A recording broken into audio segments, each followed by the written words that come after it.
Okay, the first thing I want to show you is the ghost. And you'll notice there's a battery right in the back here, a 9-volt. Okay. It goes right into the back of the neck, and there's your switch.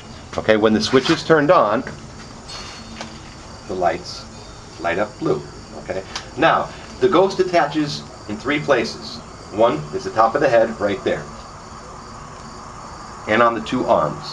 You'll notice on the top of the hand and on the top of the other hand. Okay. Now, this is what your ghost would look like if it were naked. The ghost you'll be getting will be fully dressed. Okay, and that's pretty much all you need to know about your ghost. Now we'll go on to the harness. What you're going to need is an adjustable wrench, and you're going to have to go out and get yourself 3 screw-in eyelets, Home Depot or Lowe's, and those are the things right up there. They simply screw in. Don't get yourself a lightweight one. Get yourself something that's pretty sturdy. Okay, I leave mine up year-round. As you can see, there's a black light mounted in front of where the ghost will be hanging, complete with bird's nest at no charge. Now, this right here is your harness. Okay, the harness mounts with these right here. The first thing you're going to want to do is you're going to want to put your arms of your ghost out, because it comes to you shipped like this. Put your arms of the ghost out. I have them marked with a little marker so you can see them. Take your adjustable wrench and just give them a little tighten here. And there's no right or wrong way of hooking these arms. They could be up this way, they could be this way. It depends on if you want your ghost to have his arms stretched out or if you want your ghost to have his arms straight ahead. It really doesn't matter. But tighten them up so they're pretty sturdy, both sides, like this. Tighten that one up. And then you're ready to hang your ghost. Now I'm going to show you exactly how you find out where the eyelets are. I do it like this.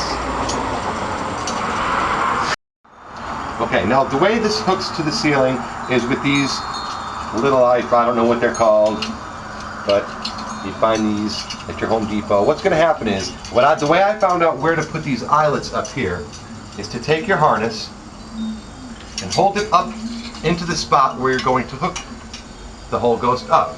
Now, what I do is I hold it up to the approximate spot where these will hook up, and I draw an X on the ceiling, approximately, doesn't have to be exact, in all 3 spots. Then you take your eyelet screws and you drill a starter hole and screw these in. Okay? That'll give you your spots. Then you take each one of these and you hook them up onto the eyelet. 1, 2, and 3. And it just hangs there. It's pretty simple. And that's how you mount the harness to your ceiling or where you're ever going to put it. Now, we'll go into hooking up the ghost. I'll be right back. Okay. Now, your harness is hooked up on the eyelet in 3 spots. This is your crank. Now you'll notice on the crank are 3 key rings. This is where the fishing wire is going to get hooked up. 1, 2, and 3. It swivels. Okay? Now what I'm going to be doing is, we'll pretend this is fishing wire. Don't use pink ropes for your ghost. Doesn't work. Okay, take the fishing wire and we're going to attach it to one of the eyelets, and then you're going to run it through the rear eyelet where the head will be. And you're going to take your second fishing wire and you're going to attach it to another key ring, and then this is the right arm, and the last one is the same as the right arm. You attach your fishing wire to that one securely. Use a few good knots. And then through here. Now that's where your ghost is going to hang. 2 arms up front and the head in the back. And with that, we can take a close-up look of this. Those are the eyelet hooks with the fishing wire attached. This is your crank. Okay? Now as the crank turns, the fishing wire will get longer and shorter, creating the marionette effect that makes the ghost fly up and down. I'll be right back. I'm going to go get the ghost. Okay, now, like I said, this is your naked ghost. This is what it looks like when it doesn't look like this, fully dressed. Inside of your box, your second box with the crank, I'll be shipping you an envelope that has this DVD, and you'll notice 2 pages of instructions on how to re-drape your ghost, and it's from Phantasmechanics, which is Doug Ferguson's website that shows you how to work all of this wonderful stuff. Okay, this is what it looks like naked, this is what it looks like dressed, and this is the set of instructions that comes with this. So this can be replaced every year. There's no right way or wrong way to dress the ghost. It can have shorter or longer lengths. You can have longer or shorter arm lengths. You can have a longer cowl around this. Anything you want. There's no right or wrong way. It all depends on how you want your ghost to look. Okay? So read over this. You'll also notice that in these instructions there's a brace that goes across here.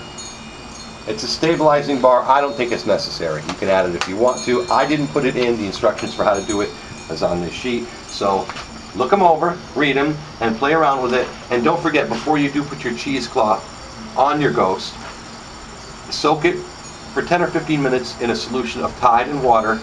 Rinse it out, dry it out on a rack, let it dry for a few hours. It dries really quick. And then what I do is I take some Elmer's glue. You put this down.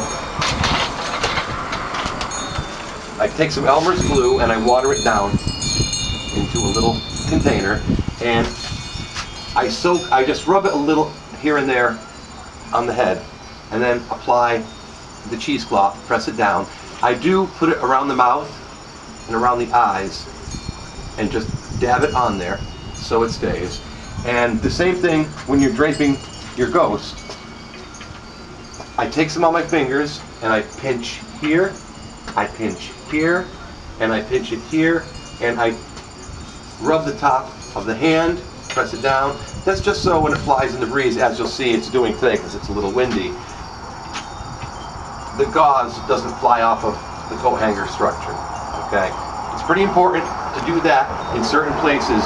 Just make sure you don't glue any of your joints and don't drip it too much onto the cheesecloth itself. Alright, now I'm going to show you how to hook it up to your fishing wire, in this case pink rope. Be right back. Okay, now this is your ghost as it's hanging on the fishing wire.